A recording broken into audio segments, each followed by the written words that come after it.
Dimanche, le Mali doit élire son nouveau président. Le second tour se joue entre Soumaïla Cissé et Ibrahim Boubacar Keïta, surnommé Ibeka. Avec près de 40% des voix recueillies au premier tour, contre à peine 20% pour Cissé, il part favori. D'autant que plusieurs partisans de son adversaire se sont finalement ralliés à lui. Les deux candidats, deux poids lourds de la politique malienne, promettent d'assurer la stabilité et le développement du pays.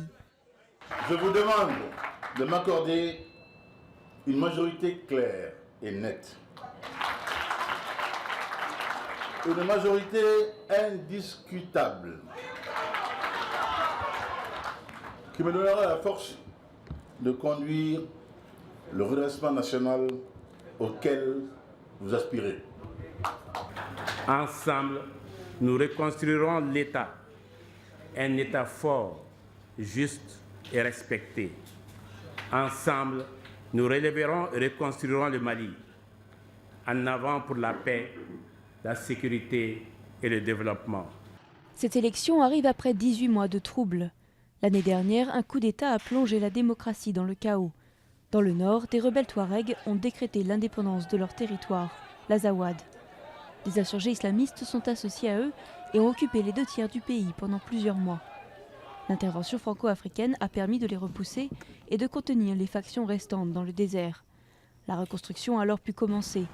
L'organisation de l'élection est une victoire en soi. Et pour les experts, l'enjeu c'est avant tout la légitimité du candidat victorieux, plus que ses opinions politiques.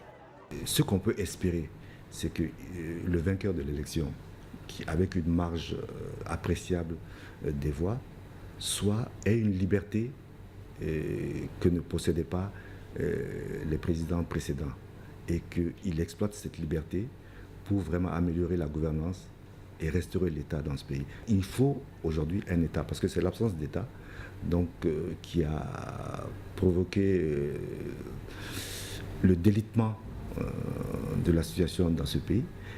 Celui qui prendra la tête de l'État malien devra faire face à de nombreux défis. Les Touaregs promettent de reprendre les armes si leurs exigences ne sont pas satisfaites.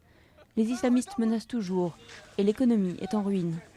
Surtout, le gagnant devra restaurer l'autorité de l'État sur l'armée, clé d'une transition réussie.